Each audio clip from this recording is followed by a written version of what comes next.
If I can run 3 to 4 kilometre बस उनकी आवाज़ सुन के, उनकी यूनिफॉर्म देख के, तो अगर मैंने वो यूनिफॉर्म खुद पहनी हुई है तो फिर मैं क्या कर सकता हूँ. So that actually, changed my mind. So those 3 to 4 kilometer was the deciding factor. I decided then and there कि yeah, that's the life that I want.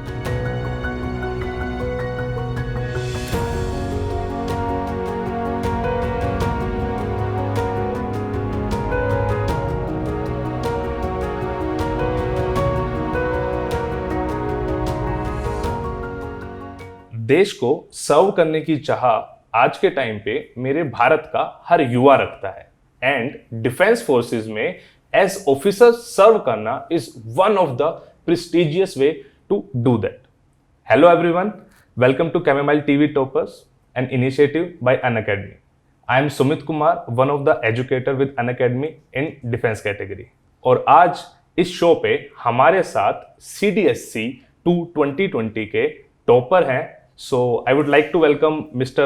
Sandeep. Hello Sandeep, कैसे हो? बस बढ़िया sir, thank you for inviting me here. I'm really honored. So Sandeep, All India Rank 1 CDSC जैसे exam में आप IMA में भी मेरिट लिस्ट में रैंक 1 पे रहे एंड INA में भी रैंक 1 पे रहे. So मतलब हाउ इज दिस फीलिंग, मतलब कैसा लग रहा है एंड कहाँ से आपको ये न्यूज़ पता लगी? Because that must be so exciting. So tell me about that. Sir हाँ, ये तो है कि अब AIR1 तो AIR1 ही होती है सर. Yes. खुशी तो मिलती है उस चीज़ की.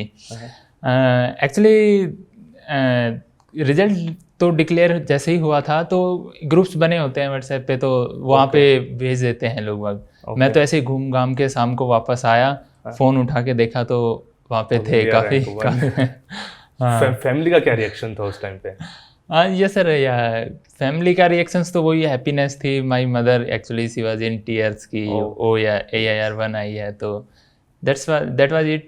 But I mean as AIR1 I knew कि what lies ahead, what are the challenges. Now everything I will do, I will have to maintain that level. So in the back of my mind I was preparing myself for that challenge rather than कि just enjoying and enjoying. Yeah, I enjoyed, but then I prepared myself for that challenge. Very good, बहुत अच्छा. मैं ये जानना चाहूँगा, ये मतलब इतनी प्रेस्टिजियस जॉब को चूज करना, आई मीन बहुत लोग करते हैं, कुछ लोग टाइमली कर लेते हैं, कुछ थोड़ा बाद में.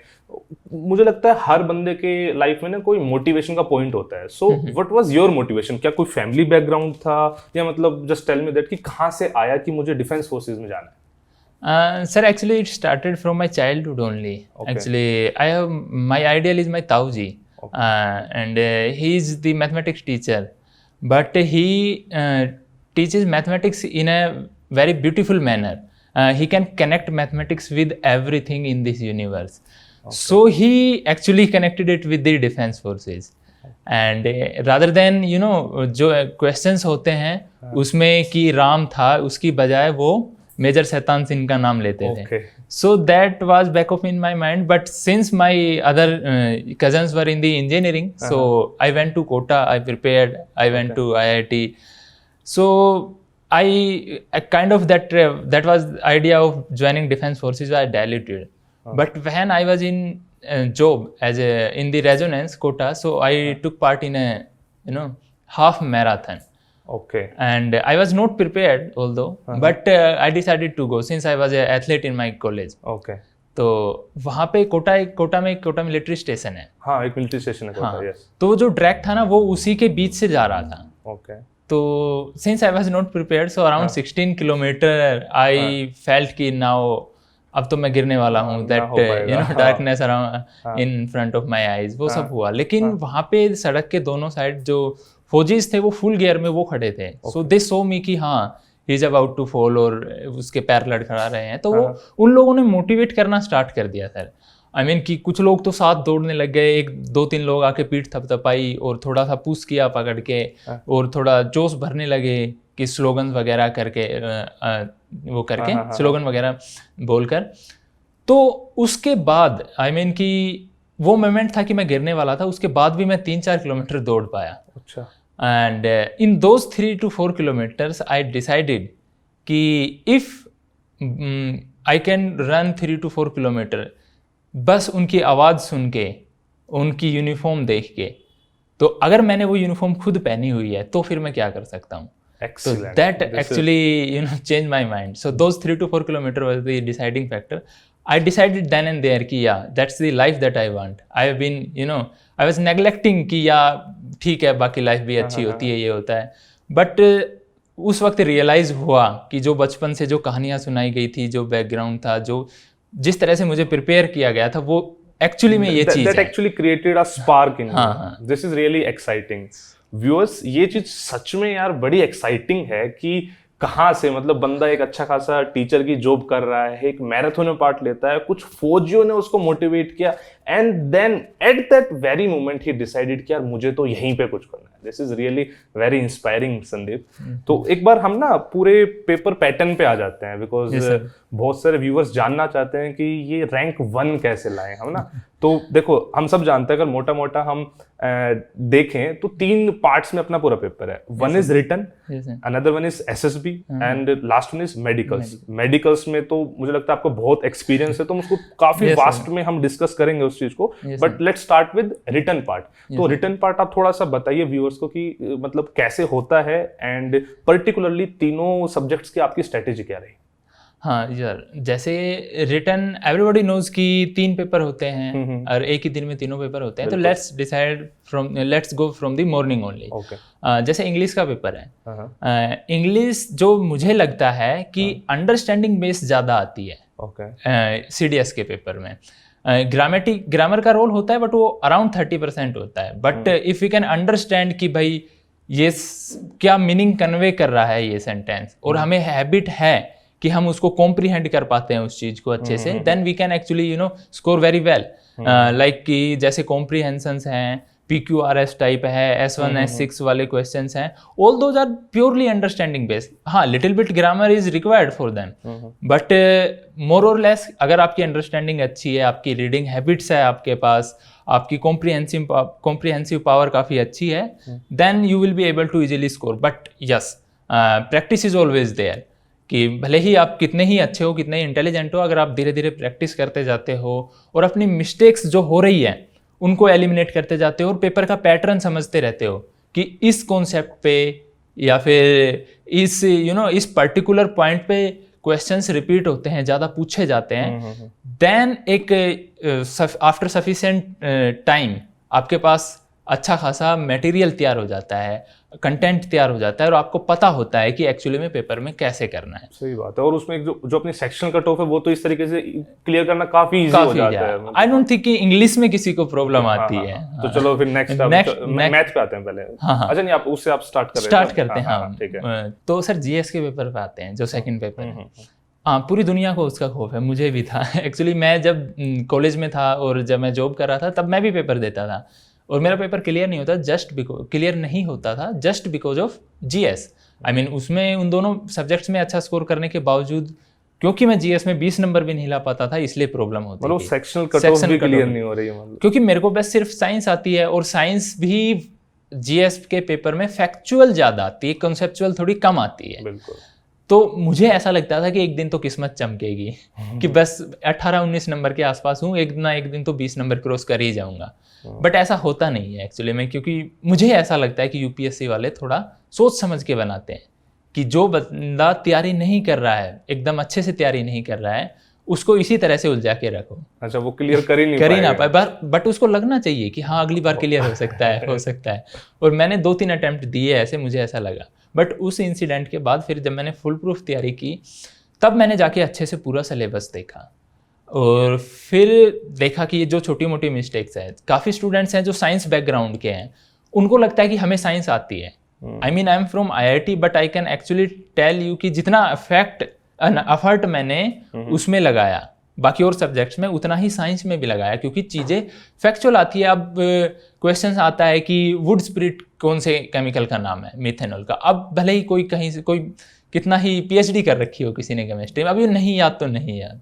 तो इस तरह से चीज़ें अपने को समझनी पड़ती है कि कहाँ कमी है, और फिर उसको एक्सेप्ट करके उस पर काम करना पड़ता है, इवन हम उस चीज़ में महारत ही हों. भले ही। एक चीज मैं व्यूअर्स को जरूर बताना चाहूंगा, ये मुझे संदीप से इंटरेक्शन करके लग रहा है, बहुत ही अच्छा पॉइंट उन्होंने बोला है कि जो बहुत लोग संदीप ऐसा मतलब थोड़ा सा फेक बोलते हैं कि हमने तो कोई तैयारी नहीं की थी, रिटर्न तो ऐसे ही निकल गया था। तो मतलब यूपीएससी इस तरीके से पेपर सेट कर रहा है कि मतलब बिना तैयारी करे तो भाई आपका नहीं ही हो रहा है। ये मतलब बहुत क्लियर हो गया आपके एक्सपीरियंस से, right? Yes sir, yes sir. अच्छा, थोड़ा सा ना जीएस, बिकॉज भाई सीडीएस में अगर बच्चे की परेशानी कोई पूछेगा रिटर्न में तो जीएस ही निकल कर आती है। आपने भी भाई बताया आप सक्सेसफुल इसी वजह से नहीं हो पा रहे थे पहले भी।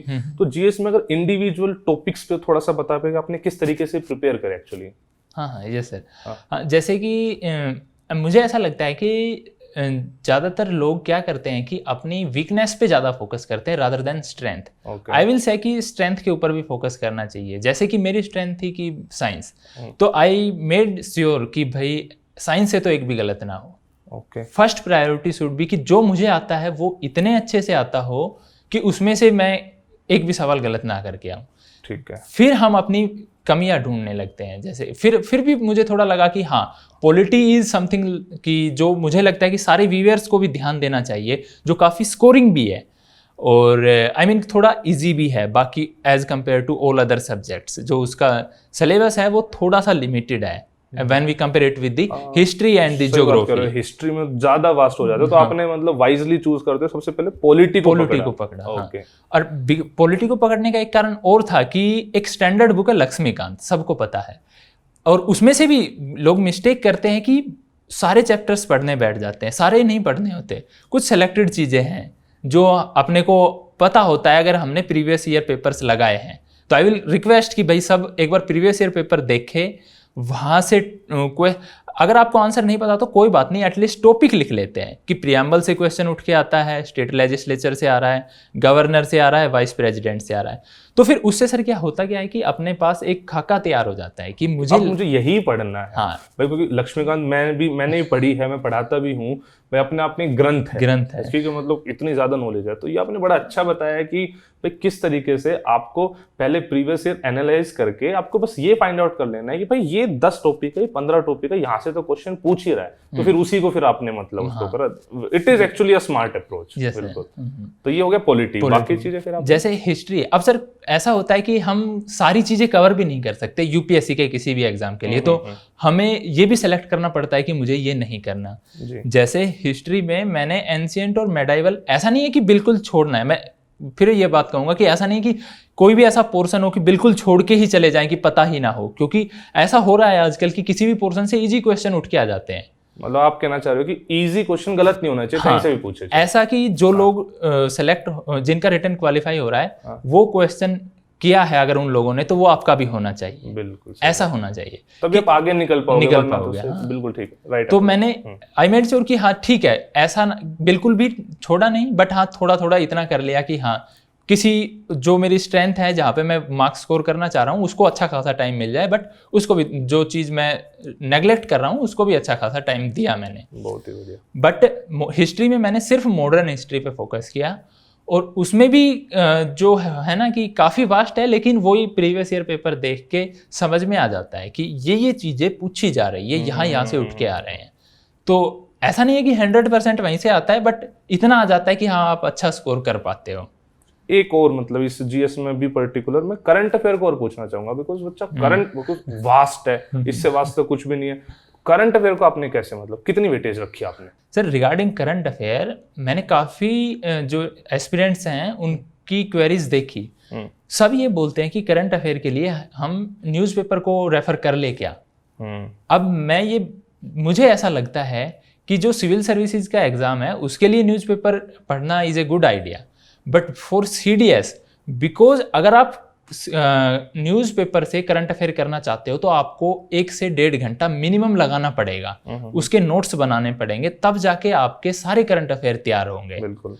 और जो कि मुझे नहीं लगता कि is a wise idea, because there are n number of online platforms जहाँ पे काफ़ी लोग करंट अफेयर प्रोवाइड कर रहे हैं। आई मीन यूट्यूब पे भी जाएंगे तो हमें weekly current affair, monthly current affair, ये सब चीज़ें मिलती रहती है। तो अब हमें वीक में 2 घंटे लगाने, ना कि डेली। तो करंट अफेयर के लिए मैंने ये किया था, और वो भी सिर्फ ऐसा नहीं हो कि एक सोर्स पे फोकस कर रहे हो, 2-3 सोर्स से देख लिया, यूट्यूब की वीडियो को 2x पे चला लिया, तो वो 1 घंटे की वीडियो आधे घंटे की हो गई, फिर वहां से 2-3 वीडियोस देख ली, उनके नोट्स बना लिए, तो फिर वहां से करंट अफेयर अच्छा खासा प्रिपेयर हो जाता है। बहुत ही बेहतरीन, आपकी अप्रोच है सच में टॉपर वाली ना, ये लोगों से हटके है। Very good. अच्छा, अब मेरे हिसाब से आप IIT में तो मैथ सबसे स्ट्रॉन्ग होगा, तो अब मैथ्स पे आते हैं। मैथ्स पे हाउ वाज इट? मैथ पे क्या आपने करा? हाँ sir, since I was teaching IIT JEE aspirants, तो लोगों को लगता है कि मैथमेटिक्स तो अच्छा ही होगा, but I want to say that कि जो कंपटीशन का मैथमेटिक्स है ना, वो काफ़ी डिफरेंट है। उसके लिए थोड़ी सी अलग अप्रोच रखनी पड़ती है, जिसके बारे में मैं बिल्कुल अनअवेयर था, क्योंकि IIT JEE में बिल्कुल कंसेप्चुअल चलना पड़ता है, टाइम का पंगा होता है, बट इतना ज़्यादा नहीं होता जितना CDS के पेपर में होता है। तो इसलिए जब मैं पहले पेपर देने जाता था, तब भी मेरे 60 to 65 के अराउंड ही मार्क्स आते थे। और फिर मुझे लगता था कि यार मैं तो IIT JEE को पढ़ा रहा हूँ और फिर भी मेरे इतने कम मार्क्स क्यों आ रहे हैं। बट जब मैंने खुद से प्रिपेयर किया, फिर मैंने वो अप्रोच देखी, फिर मेरा दिमाग खुला कि एक्चुअली में देयर आर सर्टेन मेथड्स जो आपका टाइम बहुत ज़्यादा सेव कर देंगे, आपकी कैलकुलेशंस कम कर देंगे, जिससे कैलकुलेशन में मिस्टेक होने के चांसेस भी बहुत कम हो जाते हैं। फिर ऐसा होता है कि since I was a teacher, तो फिर मैंने खुद के भी कुछ मेथड्स बनाने स्टार्ट कर दिए। मुझे ऐसा लगा कि कुछ एक मेथड्स होते हैं ना, कुछ एक क्वेश्चन के पैटर्न है ना, वो जो सेट हैं, तो वहां से अपन रादर देन कि उसको ड्राइव कर एक डायरेक्ट फॉर्मूला दिमाग में रख सकते हैं। तो वो सब चीज़ें मैंने खुद से करने की भी कोशिश की, खुद कुछ मैंने अपने टीचर से सीखी, कुछ मैंने ऑनलाइन प्लेटफॉर्म्स का सहारा भी लिया, तो वहाँ से फिर मैं करता गया। और मैथमेटिक्स के बारे में एक चीज़ है जो मैंने सीखी है since I am a mathematics teacher, कि mathematics is like attention seeking girlfriend. You have to give her attention every day. She wants 2 to 3 hours daily.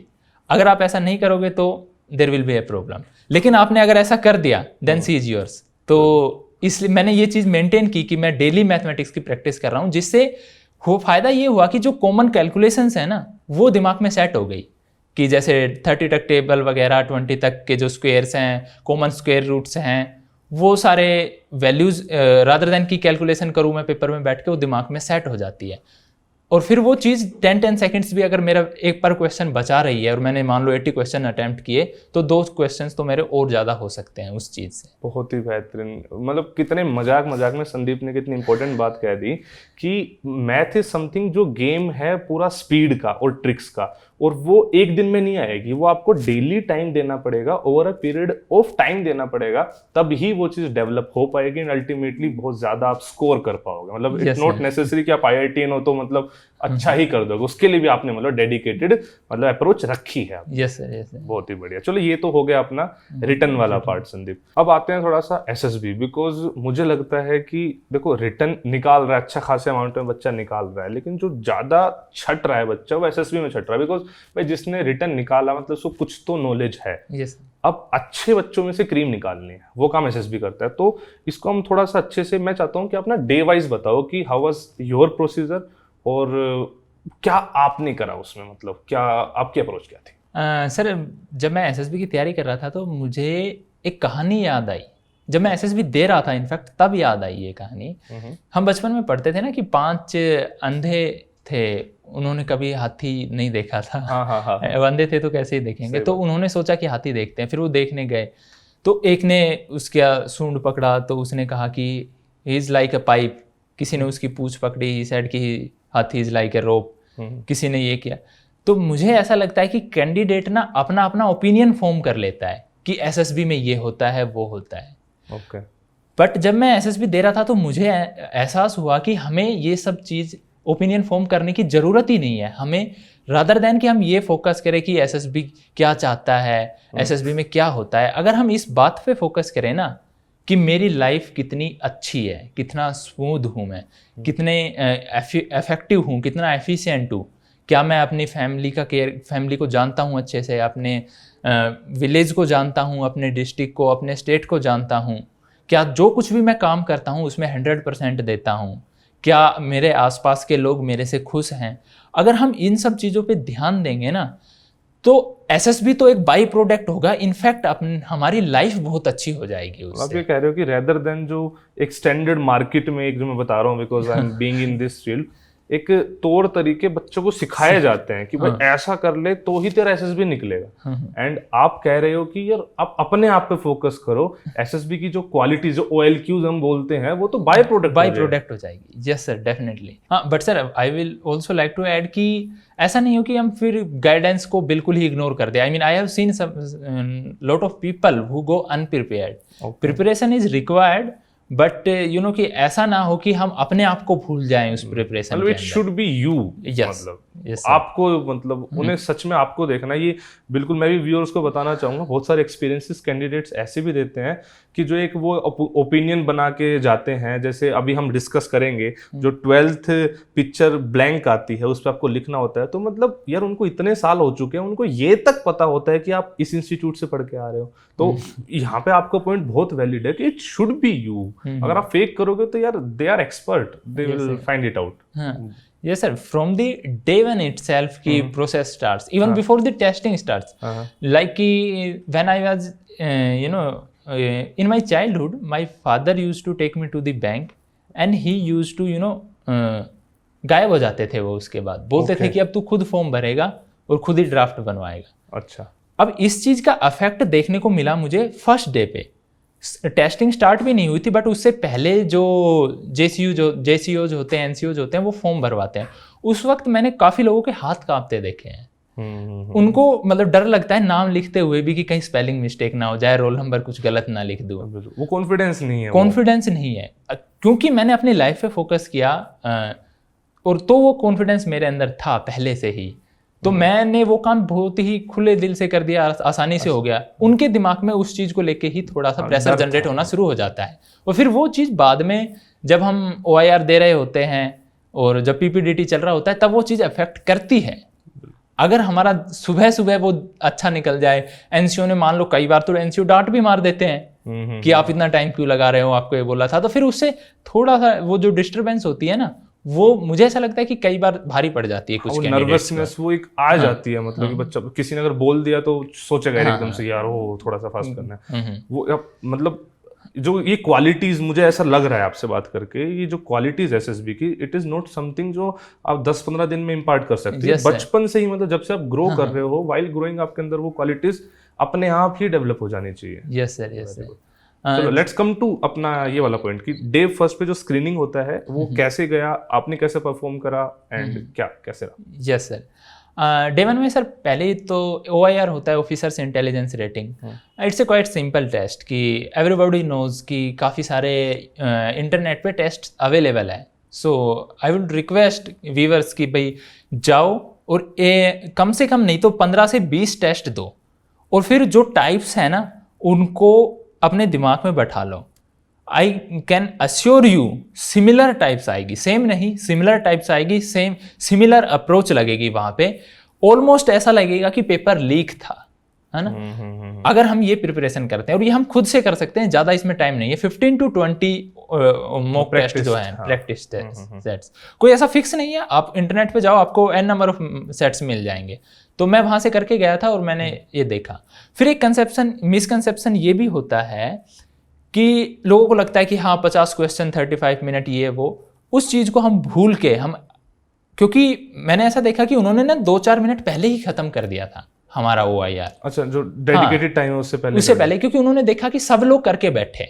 अच्छा, ऐसा होता है यूजुअली कि पहले खत्म हो जाता है। लेकिन अगर मान लो कोई बच्चा ऐसा है जिससे नहीं हुआ है, तो उसका तो नुकसान हो गया ना। अब तो लेकिन ये बात भी सही है कि आप जब 99% जनता ने इतनी जल्दी फिनिश कर दिया, आप नहीं कर पाए, then there is a problem. तो वो उनकी मर्जी होती है। कई बार ऐसा हो जाता है, 1-2 मिनट कम भी मिलते हैं, कुछ ऐसा फिक्स नहीं है। तो हमें रादर देन ये सोचे कि इतने टाइम में इतने क्वेश्चन करने हैं, हमें इम्प्रूव करने का सोचना है हमेशा। भले ही हमने वो 35 की बजाय 30 मिनट्स में कर दिया, तो नेक्स्ट अटेम्प्ट ये होना चाहिए कि 28 में कैसे करो इसको। बेहतरीन, तो फिर ऐसे होता है। बिल्कुल, तभी आप मतलब उस प्रेशर को झेल पाओगे। बिल्कुल सही है, ठीक है। तो आपने ये ऐसे दे दिया, OIR आपका ऐसे हो गया। Next is sir PPDT, as the name suggest की picture perception and description test. Lot of people say कि टेट और पीपीडीटी की स्टोरी थोड़ी सी डिफरेंट होती है, but I took this similar approach. तो here I will talk about the story writing techniques first, then we will move on. इसमें ही TET भी cover हो जाएगा. तो अब जैसे कि सर स्टोरी राइटिंग को एक बहुत बड़ा टास्क मानते हैं कि पता नहीं क्या है. अगर हम इसको ब्रेक करने लगे ना छोटी छोटी चीज़ों में, कि एक तो सबसे पहले तो अपने को पिक्चर कॉम्प्रीहेंड करनी है कि क्या क्या चीज़ें हैं उस पिक्चर के अंदर. तो सबसे पहले बैकग्राउंड देखो कि ये किसके बारे में, ऑफिस का सीन है, एक खेत का सीन है. एक और इसमें क्या वो पिक्चर इतनी हेजी है कि कुछ समझ ही ना आए, मतलब टोटली हमें खुद ही करना पड़ता है, या मतलब उसमें दिखती हैं चीजें, मतलब बिकॉज, या फिर वैरायटी होती है, कुछ में ज्यादा ब्लर है, कुछ में कम है, मतलब एक ये भी थोड़ा सा जो नहीं गया उसके लिए तो ये डाउट्स हैं बहुत ज्यादा. सब में सेम लेवल ऑफ ब्लरनेस होती है कैसे? सर मुझे ऐसा लगता है कि इस चीज़ पे फोकस नहीं करना चाहिए कि ब्लरनेस है क्या है. आई कैन अश्योर यू कि पिक्चर काफ़ी सिंपल आएगी. वो ये नहीं चाहते कि आप कुछ देख ही ना पाओ. ओके. लोगों को लगता है कि बहुत ज़्यादा हेजी पिक्चर आती है, ये होता है, क्योंकि अगर ऐसा होने लग गया तो फिर वो 12th पिक्चर क्यों दे रहे हैं? एग्जैक्टली. है ना. तो वो यू कैन क्लियरली सी कि ये कैसा सीन है, क्या चीज़ का सीन है.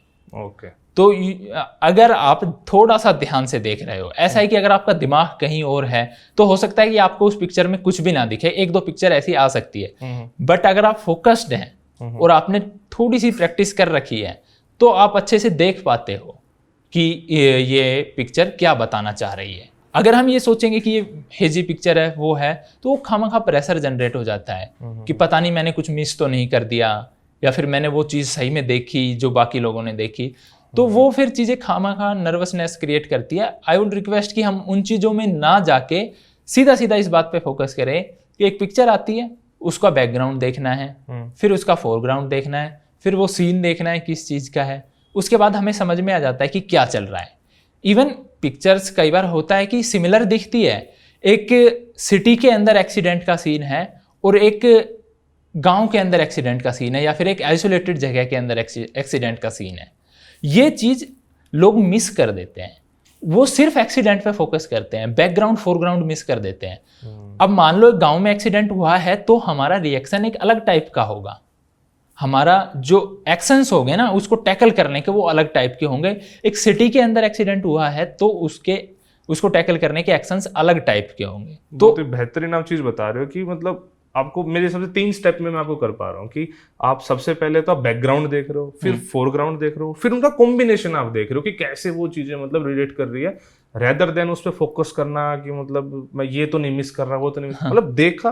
3 स्टेप में चीजों को आपने तोड़ा एंड सीधा, मतलब ये तो बहुत सिंपल सी प्रोसेस बना दिया. Simple process. उसके बाद भी सर देखो फिर लिखने में भी काफी सिंपल हो जाता है.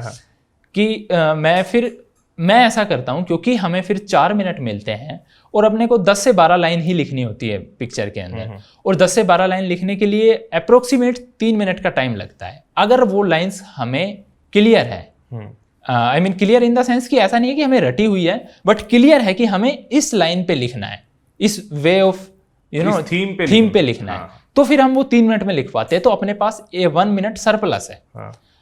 अब उस 1 मिनट का मैं 30 सेकंड यूज करता था बैठ के एक बार सोचने के लिए. आंख बंद करके थोड़ा सा इमेजिन कर लेना कि मान लो कोई भी एक सीन है, एक खेत का ही सीन है, तो मैं इमेजिन करता था कि हाँ खेत में ये सीन हो रहा है. Then I use to relate myself कि उन सब कैरेक्टर्स में से मैं कहाँ पे हूँ. मतलब कह रहे जो 4 मिनट बच रहा है उसमें से पहले 30 सेकंड आप थोड़ा सा और एनालाइज कर रहे हो, फिर आप उसको मतलब लिखना स्टार्ट. उससे पहले मेरे दिमाग में थीम आ जाती थी कि हाँ मैं इस पिक्चर में यहाँ पे हूँ. लोग यहाँ पे भी मैं एक व्यूअर्स को सजेस्ट करना चाहूँगा कि पहले प्रॉब्लम फाइंड करते हैं पिक्चर के अंदर. प्रॉब्लम फाइंड करने की ज़रूरत नहीं होती, अपने को दिख जाती है. तो रादर देन हम पहले ही एम बना लें कि हमें ये प्रॉब्लम को सोल्व करना है, ऐसे सोल्व करना है. आई विल रिक्वेस्ट कि आप पहले कैरेक्टर सेलेक्ट करो, क्योंकि उस प्रॉब्लम को सोल्व करने के लिए जो एक्शंस आएंगे ना वो उस कैरेक्टर के रिलेशन में होने चाहिए, उसकी जो हद है ना उसके अंदर होने चाहिए. आई मीन कि एक एक्सीडेंट का ही सीन है, एक डॉक्टर अलग तरीके से रिएक्ट करेगा, इंजीनियर अलग तरीके से रिएक्ट करेगा. एज डिफरेंस भी, एक 35 ईयर ओल्ड अलग तरीके से रिएक्ट करेगा, एक 20 ईयर ओल्ड अलग तरीके से रिएक्ट करेगा। तो आई विल रिक्वेस्ट कि पहले आप कैरेक्टर सेलेक्ट करें, फिर उसका एम सेलेक्ट करें according to the theme that you have selected. Correct sir? आपने बहुत ही मतलब सिस्टमेटिक ढंग से वो चीज़ डिस्क्राइब कर दी है पूरा, मतलब पीपीडीटी। मुझे नहीं लगता कि इतनी शायद और कहीं अवेलेबल है इतनी डिटेल में चीज़ कि किस तरीके से आपको, मतलब शायद टीचर्स भी इस तरीके से नहीं बता रहे जैसे आपने बताया। That is really fantastic. तो इसे हम आगे बढ़ते हैं, फिर नेक्स्ट स्टेप क्या था? हाँ, अब नेक्स्ट स्टेप इज सर कि हाँ फिर स्टोरी तो फिर कंप्लीट हो जाती है कि एक्शंस लिख देते हैं उसके अकॉर्डिंग। बिल्कुल। और एक्शंस भी प्रैक्टिकल होने चाहिए, ऐसा ना हो कि हम एक्शंस की चुटकी बजाई और काम हो गया, ऐसा नहीं। जो असलियत में जो हम करेंगे वहाँ पे वो लिखना है। फिर थोड़ा सा अगर हम यूज कर पाए अपने माइंड को इनोवेटिव कोई सॉल्यूशन देने के लिए, दैट वुड बी ग्रेट। वो हर एक पिक्चर में नहीं होगा, एक दो स्टोरीज के अंदर भी अगर हम लिख पाते हैं तो वो भी फिर थोड़ी अच्छी एक प्लस पॉइंट होगा हमारे पास। एक और वो, ये तो हो गई 11 पिक्चरों की बात कर दी। हाँ 12th पिक्चर द मोस्ट मतलब हैफेजर्ड वन, कि भाई क्या मतलब बच्चा जैसे जो बच्चा कहीं कोचिंग ले रहा है उसका एक ना पर्टिकुलर माइंड सेट हो जाता है। जो वो बात बता रहा था कि ये तक बता देते हैं लोग कि तो इस कोचिंग से पढ़ के आया है, तो उसमें आपको क्या लगता है कि उसमें हमें क्या मतलब पहले से प्रिपेयर्ड जाना चाहिए या वहां जाके मतलब व्हाट इट शुड बी? हाँ सर, जैसा मैंने कहा ना, मैंने भी शुरू में कहा था कि हमें ये बात सोचनी ही नहीं है कि वहाँ पे क्या होता है, कैसे होता है, उसके लिए मैं क्या करके जाऊँ। हमें अपने आप को अच्छा बनाना है। तो पीपीडीटी और टेट के लिए हमें बस इस बात पे फोकस करना चाहिए कि मैं स्टोरी अच्छे से लिख पाऊँ। अब रही बात 12th स्टोरी की, प्रॉब्लम ये है कि अगर हम रट के जाते हैं 12th स्टोरी तो even forget about the actions और कैरेक्टर सिलेक्शन एवरीथिंग एल्स, हमारी इंग्लिश जो हम उसमें लिखते हैं वो ही बता देती है कि ये इंग्लिश हमारी नहीं है, क्योंकि 11 पिक्चर्स में अलग इंग्लिश के वर्ड्स हैं, 12वीं क्योंकि हम नेट से रट के गए हैं, वर्ड्स ही अलग हैं। तो आई थिंक साइकोलॉजिस्ट हंसता होगा कि यार इतना तो मत कर। मतलब बहुत से मतलब भाई 11 किसी अलग फॉर्मेट में लिख रहे हो, एकदम से 12वीं में आप बिल्कुल मतलब इतने फ्लुएंट हो जाओ अपने लिखने में, हाँ, तो वो पता लग जाएगा कि ही इज नॉट रियल अभी। वेरी गुड, मतलब this is a nice approach कि आप पहले रट के जा रहे हो तो भाई एज अ साइकी आप खुद सोचो ना उस चीज को कि सीधा सीधा डिफरेंस पता लग गया। एंड मेरे हिसाब से वही नहीं पता लगवा देना है, यही की है और उसी को मिस कर रहा है। मेरे हिसाब से मैक्सिमम बच्चा यही गलती कर रहा है कि उसको रट के जा रहा है वो। एक तो उसने 4 मिनट के टाइम प्रेशर में लिखी है वो स्टोरी, और एक जो उसने रटी है वो स्टोरी तो डिफरेंट होगी बहुत बेहतरीन। What I used to do कि I used to close my eyes, और कुछ भी जो मेरे लाइफ की कोई भी पिक्चर जो मेरे दिमाग में जाती है मैं उसी को पिक्चर मान लेता था और फिर उसी पे स्टोरी लिख दी। अच्छा, और जितनी बार आपने इसको मॉक करा होगा, घर पे मॉक टेस्ट दिए होंगे, तो आपने हर बार अलग अलग हर बार अलग अलग। Even sometimes I used to picture what is around me. जैसे कि अब हम यहीं बैठे तो 12th स्टोरी के लिए मैं यही पिक्चर मान लूंगा, 2 लोग बैठे हैं, पीछे ये बैकग्राउंड है, ओके, तो फिर हम उस पे लिख सकते हैं। तो फिर वो थोड़ी इनोवेटिव भी लगती है। और हर बार इनोवेशन, आप जितनी प्रैक्टिस करोगे उतनी इनोवेशन भी निकल के आएगी। हाँ, रिगार्डिंग प्रैक्टिस, ये भी सर मेरे पास भी काफी क्वेरीज आई थी कि अगर हम एक हद से ज्यादा प्रैक्टिस कर लेते हैं ना स्टोरी राइटिंग की, तो चीजें दिमाग में सेट हो जाती है। ओके, उसका वो फिर बैकफायर करने लगती है, क्योंकि एक्शंस, कैरेक्टर सिलेक्शन वो फिर रट से जाते हैं कि हाँ ऐसे ऐसे ही कैरेक्टर होते हैं, इस तरह की ही थीम्स होती है। तो फिर वो इनोवेशन लाना, थोड़ा सा प्रैक्टिकल लिखना इम्पॉसिबल तो नहीं, थोड़ा मुश्किल सा हो जाता है, क्योंकि बार बार वही चीजें दिमाग में आती है, क्योंकि हमने वो स्टोरी 5 बार लिखी हुई है। सही तो आई विल रिक्वेस्ट कि इतना ज्यादा भी प्रैक्टिस ना करके जाएं, थोड़ा बहुत कि हाँ एक बार कॉन्फिडेंस आ जाए कि हाँ अब मेरे को कोई भी पिक्चर दे दो तो मैं लिख दूंगा, देन यू कैन धीरे धीरे अपनी उसको प्रैक्टिस को कम कर सकते हो, लेकिन एकदम भी जीरो नहीं करना है। हाँ, लेकिन एक उस जो बोलते हैं ना नेचुरल फ्लो है, उसको बेकार नहीं करना है ज्यादा प्रैक्टिस के चक्कर में। चलो बेहतरीन हो गया, ये तो बहुत मतलब जबरदस्त आपने गाइड किया, वेरी नाइस। अब आगे बढ़ते हैं इसमें, नेक्स्ट फिर क्या था? सर जैसे पीपीडीटी को लोग पीपीडीटी समझ के डरते हैं कि यार ये तो स्क्रीनिंग प्रोसेस है, पता नहीं मैं इन हो पाऊंगा कि नहीं हो पाऊंगा। लेकिन अगर हम इसको ब्रेक करें, जैसे मैंने अभी स्टोरी राइटिंग बताया, मेरे को कॉन्फिडेंस था कि मैं एक अच्छी स्टोरी लिख दूंगा, मैंने लिख दी, 33% कम हो गया। फिर उसके बाद क्या आता है, नरेशन, वो भी अपने हाथ में है, क्योंकि हमें 1 मिनट का टाइम दिया गया है और हमने जो लिखा है वो हमें बोलना है, दैट्स इट। अगर हम वो अच्छे से बोल पाए तो 70% काम मुझे ऐसा लगता है कि हो चुका अपना, जो कि अपने हाथ में था। लोगों को डर लगता है कि ग्रुप डिस्कशन में पता नहीं क्या होता है, हम बोल भी पाएंगे या नहीं बोल पाएंगे वगैरह वगैरह। हम काफी कितना बोल पाएंगे, कितना मौका मिलेगा हमें। लेकिन आप कह रहे हो कि वो तो 30% ही है, मतलब वो चीज, तो उसको डरना क्यों? तो 70% अपने हाथ में है, पहले उसका तो अपना कर लो। 30% को देखते हैं कि सिचुएशन कैसी है। आपने उसको कैसे डील करा था फिर, जो अपना डिस्कशन हुआ था? यस सर, अब मैंने अच्छी स्टोरी लिख दी, मैंने नरेट अच्छे से कर दी। एक तो पहले ही इंप्रेशन बन गया ग्रुप पे भी और असेसर्स पे भी कि भाई इसमें कुछ दम है। तो जब मैं ग्रुप डिस्कशन में पार्टिसिपेट करूंगा, क्योंकि पहले से इंप्रेशन है, तो ग्रुप भी सुनेगा। अगर ग्रुप नहीं सुन रहा तो असेसर जरूर सुनेंगे। तो ये चीज जो पहले का 70% है, ये फिर 30% को भी इफेक्ट करता है। बहुत ही बेहतरीन। और फिर इसमें ऐसा होता है कि हम रादर देन जस्ट कि हम साउट करें या बोले या पॉइंट दें, अगर हम उसके पीछे का लॉजिक थोड़ा सा बता दें कि व्हाई दिस, लेट्स से कि हमें थीम ही सेलेक्ट करनी है, कि कोई मान लो कोरोना की थीम ही सेलेक्ट कर रहा है, तो अगर हम बोल दे हल्का सा भी, ऐसा नहीं कि आप मेरे को कॉपी करने लग जाओ, ये मैं पहले ही बोल देना चाहता हूं कि ऐसा नहीं है कि आप मेरे को कॉपी करने लग जाओ, क्योंकि ये मेरे लाइफ के एक्सपीरियंसेस है, ये स्ट्रेटेजी मेरे लिए काम की है। आपको इनमें से कुछ छोटे छोटे पॉइंट्स जो आपको सूट करते हैं वही उठाने हैं।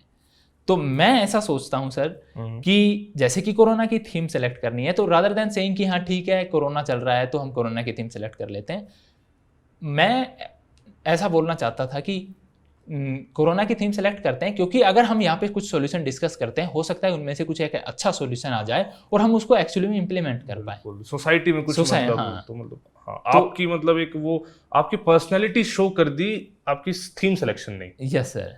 तो फिर वो काफी जो होता है ना कि क्राउड से एक अलग दिखने लगता है आदमी, फिर सब सुनने लगते हैं उसकी। बिल्कुल। तो इस तरह से अगर आप ब्रेक कर दें, देखें तो बहुत बड़ी चीज़ है वो स्क्रीन इन होना, लेकिन OIR के लिए 15 से 20 OIR, PPTT के लिए पिक्चर लिखना, नरेट करना, फिर ग्रुप डिस्कशन।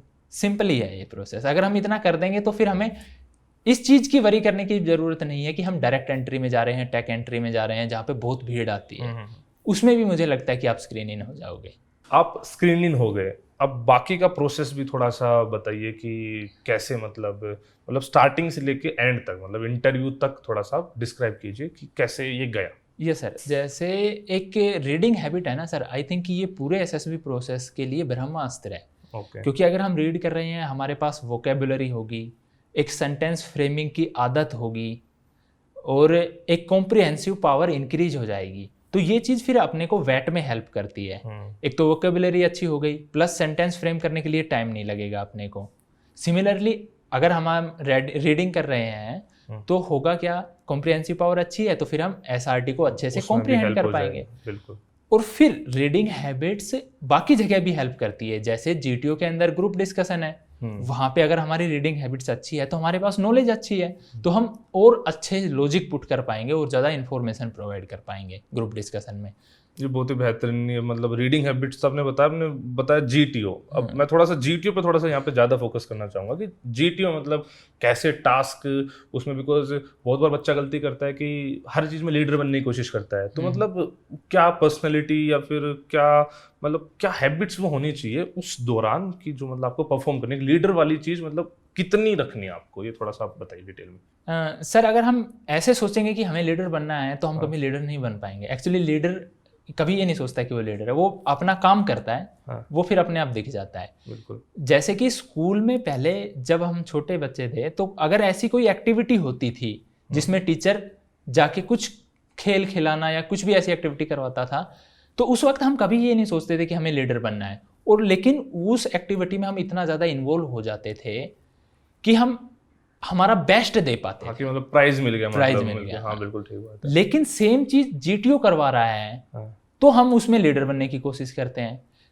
जब हम स्कूल में परफॉर्म करते थे, हमने कभी इस बात की टेंशन नहीं ली कि कोई मेरी बात सुनेगा या नहीं सुनेगा। बिल्कुल सही बात है ना।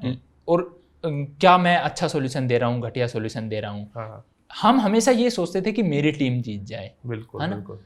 लेकिन ये चीज़ हम इम्प्लीमेंट नहीं कर पाते हैं। तो मुझे ऐसा लगता है कि अगर हम वहाँ पे भी सेम इसको एक एज ए प्ले सोचे ना कि मुझे एक खेल खिलाना है, ये मेरी टीम है, हमें उस तरफ जाना है, टीम को जिताना है, ना कि अपने आप को आपको ज्यादा प्रोजेक्ट करना है। वो आपकी क्वालिटीज तो अपने आप ही दिख जाएगी उसमें से।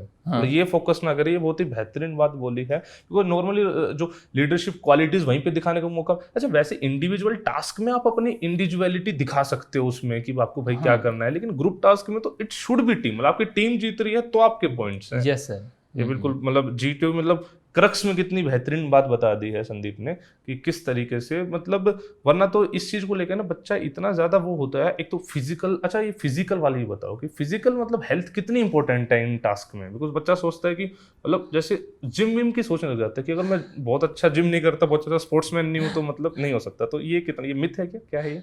Sir, when I was in medicals, I saw almost 7 to 8 people, those who get medical rejection because of overweight. Okay तो आप अब समझ सकते हो जिम जाने की जरूरत बिल्कुल भी नहीं है। आई मीन जो लोग ओवरवेट हैं वो भी एसएसबी में से रिकमेंडेशन लेके आ रहे हैं, बिकॉज फिजिकल हेल्थ इतनी ज़्यादा मैटर नहीं करती, ज़्यादा तो मेंटल हेल्थ मैटर करती है।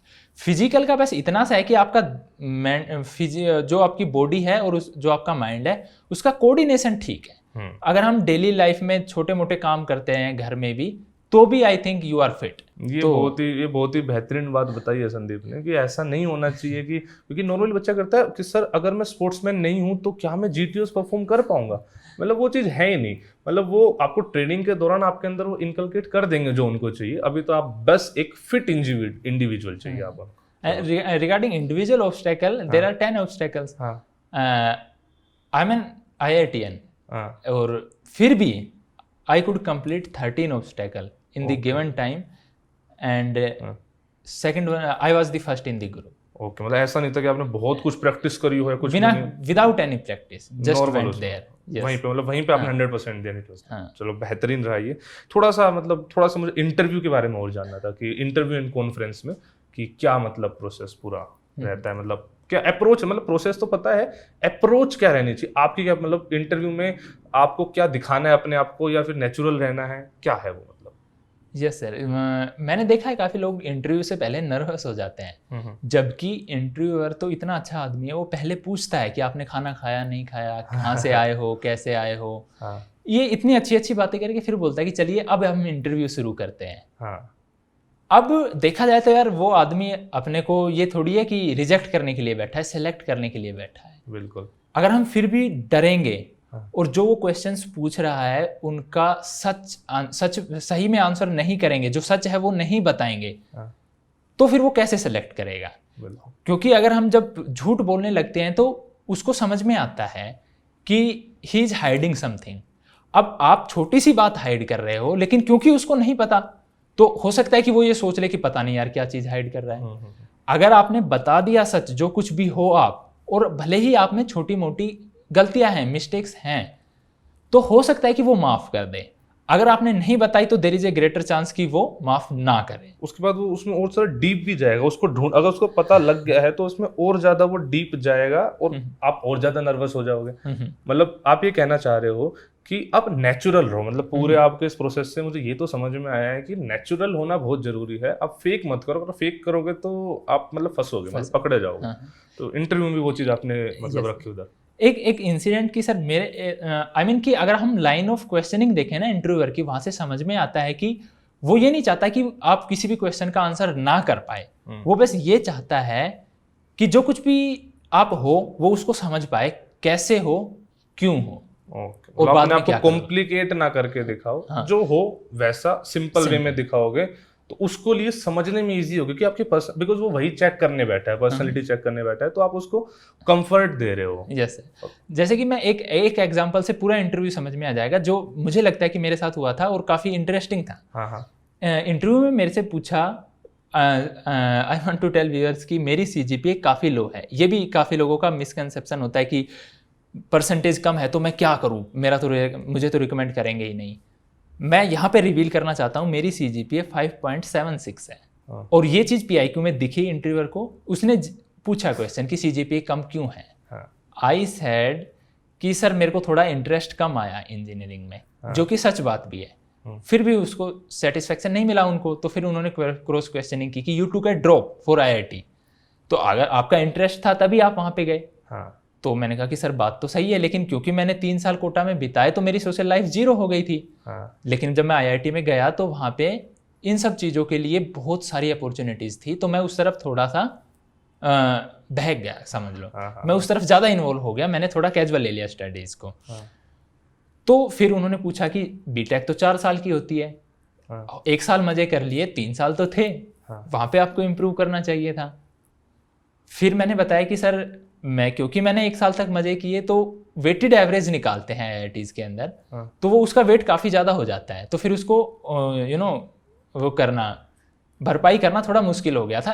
Although I did in 3rd year I got really good CGPA, but वो मैं मतलब ओवरऑल नहीं कर हो पाया। फिर उन्होंने पूछा कि आपके सीनियर भी होंगे कॉलेज में, क्या उन्होंने नहीं बताया कि फर्स्ट ईयर से ही मेहनत करनी चाहिए? तो मैंने कहा सर बताया था, बट मेरे को कुछ ज़्यादा इंटरेस्ट आ गया, तो मैंने काफ़ी सारी पोजीशन ऑफ रेस्पॉन्सिबिलिटीज़ ले ली कॉलेज में, जिसकी वजह से मैं उधर इतना फोकस नहीं कर पाया। लेकिन इस चीज़ को ओवरकम करने के लिए मैंने 3rd ईयर में मेहनत की, 4th ईयर में, और मेरी कैंपस प्लेसमेंट हुई। Out of 30 people I was the only one to get the job, और even during my training I performed very well. In the CDS exam also I prepared very well. This is what I told him.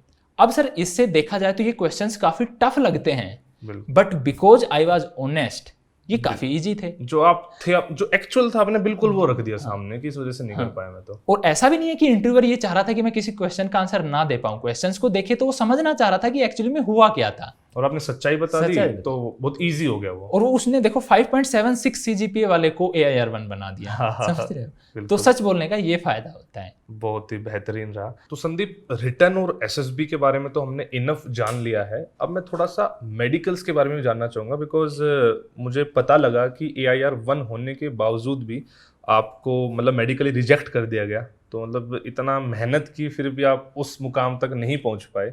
तो एक तो मुझे आप अपने बाद के plans का बताना कि आप इसके बाद क्या करने वाले हो। दूसरा, मैं आपको चाहता हूँ कि आपने सिंस आप पूरी इस प्रोसेस से गुजरे होगे, रिजेक्शन के बाद फिर आपने स्ट्रगल करा होगा, तो मैं चाहता हूँ थोड़ा सा आप गाइड करो कि मेडिकल प्रोसेस एक्चुअली होता कैसे है, और क्या क्या वो पॉइंट्स है जहाँ पे आप रिजेक्ट हो सकते हो, और क्या उसके ऑल्टरनेटिव है। जितनी भी आपको नॉलेज है आप थोड़ा सा मतलब गाइड करो स्टूडेंट्स को। यस हाँ सर, रिगार्डिंग मेडिकल्स की देखो सर, कुछ चीज़ें ऐसी होती हैं कि जो एक्सेप्टेबल हैं, कुछ मिस्टेक्स या फिर कुछ शॉर्ट कमिंग्स ऐसी है जो एक्सेप्टेबल है, बट मेडिकल इज समथिंग कि वो एक्सेप्टेबल नहीं है।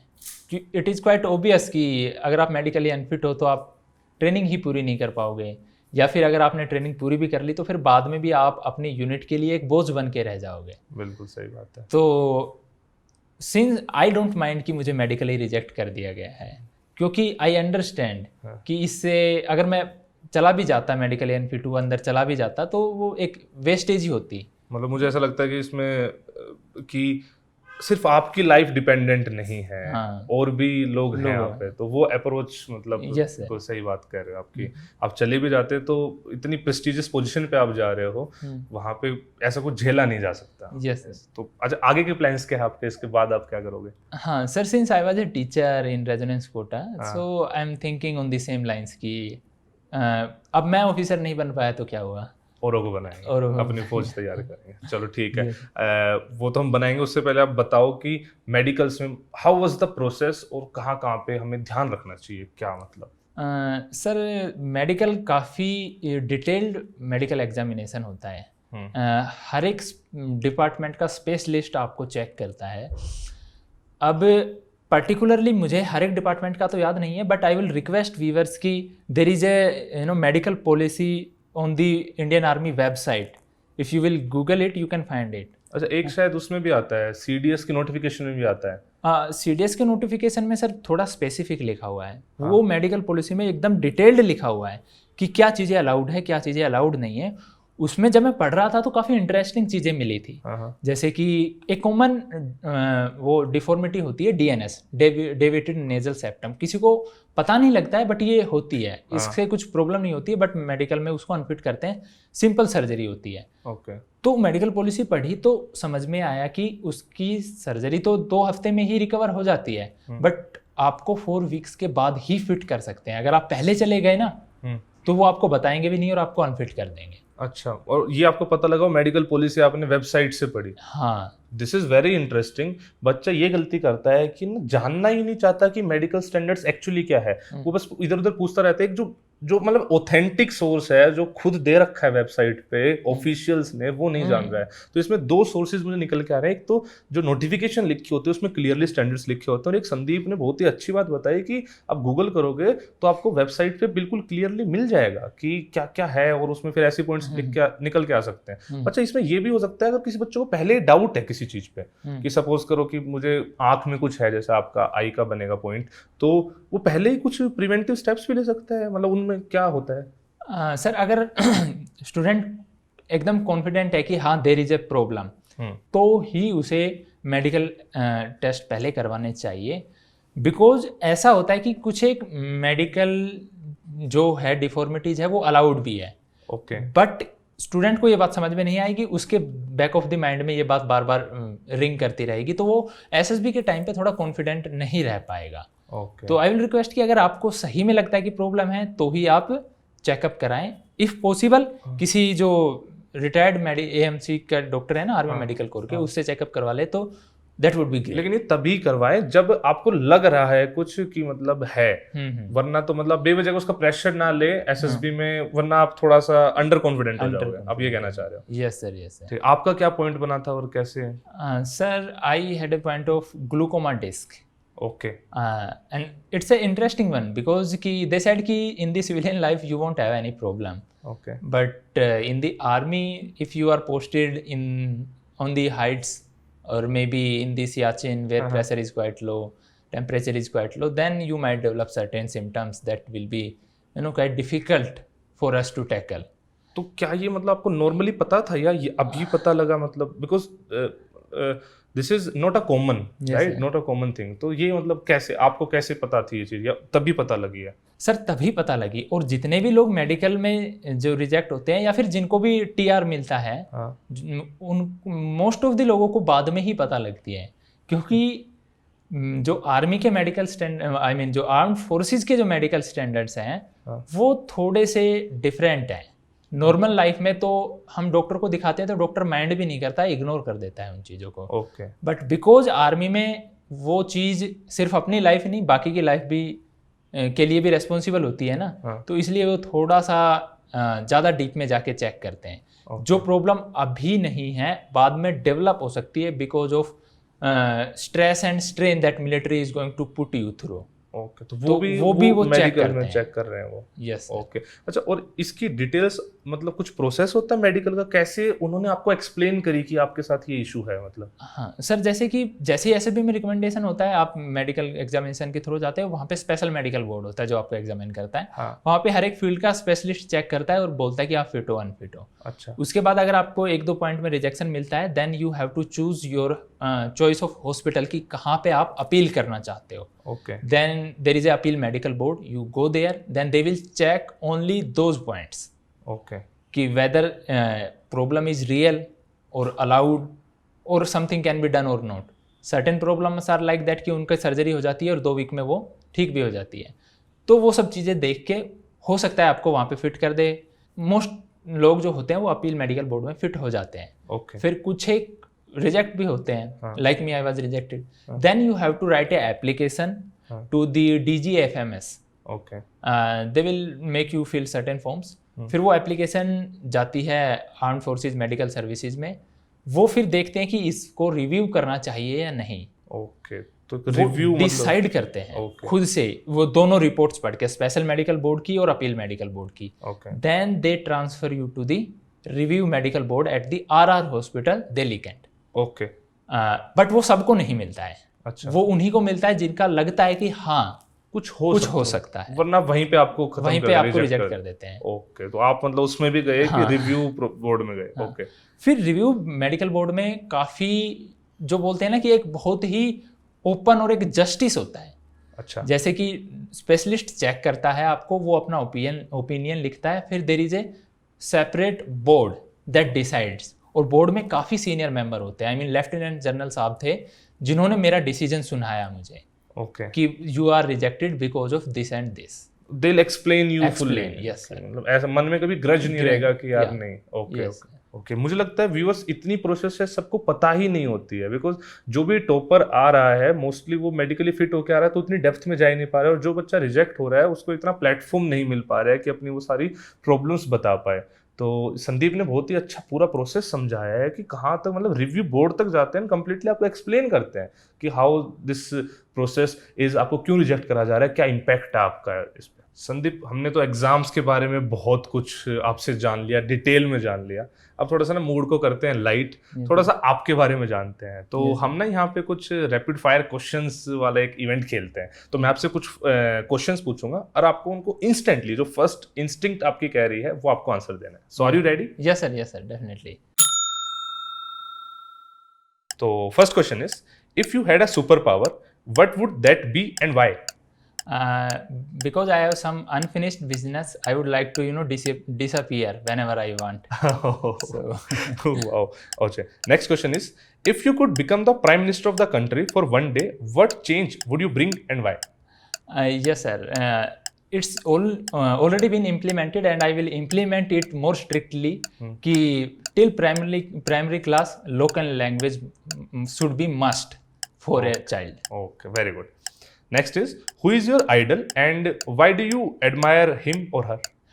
Sir, my ideal is my Tauji, Sri Lalchand Saini. He's a mathematics teacher because he has a superpower of connecting mathematics with everything in this universe, and I can guarantee you he can create a Laden from mathematics and a Pandit Jawaharlal Nehru from mathematics. Wow, great. Next is, what is one life quote that really inspires you? Sir, जो गीता का सार है ना वही, कर्म करो फल की चिंता मत करो। बेहतरीन। If you could travel back to any year of your life, which one would that be and why? It's a quite difficult question. Okay.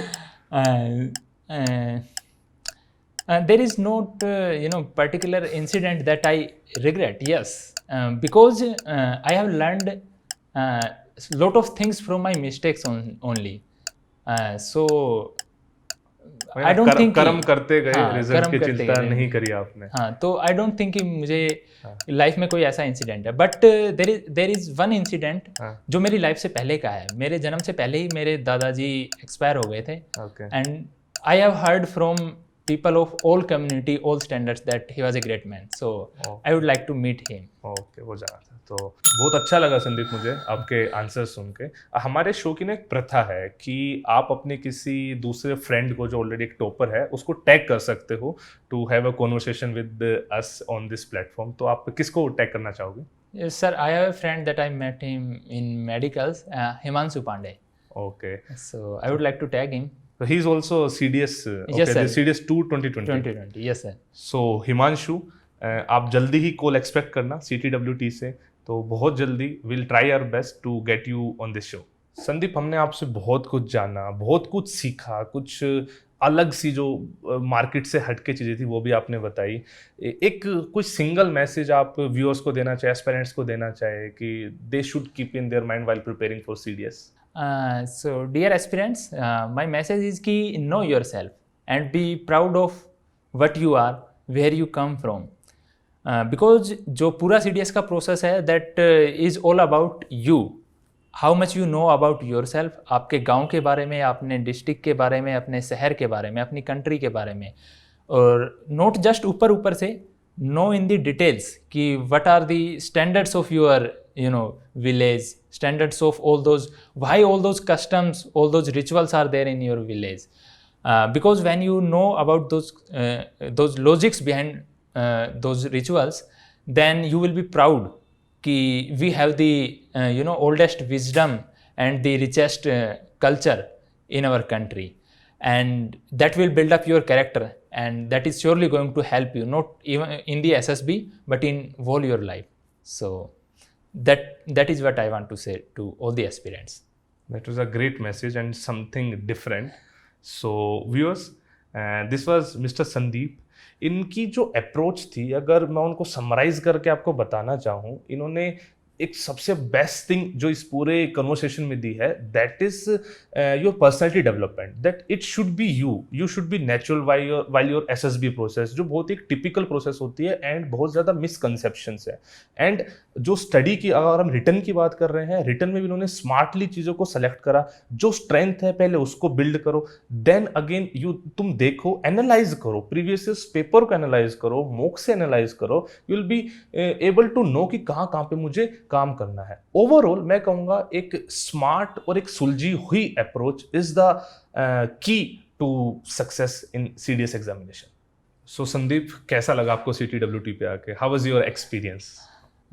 Sir, I'm really honored actually because CTWT provided me with this opportunity to, help all those aspirants that I felt after my rejection needed my help. So I'm really honored and I'm really grateful to the platform. And thank you, sir, for thank you Sandeep, thank you so much for your time. ऐसे ही बेहतरीन toppers के interviews देखने के लिए आप channel को subscribe कीजिए and video को लाइक कीजिए। Thank you.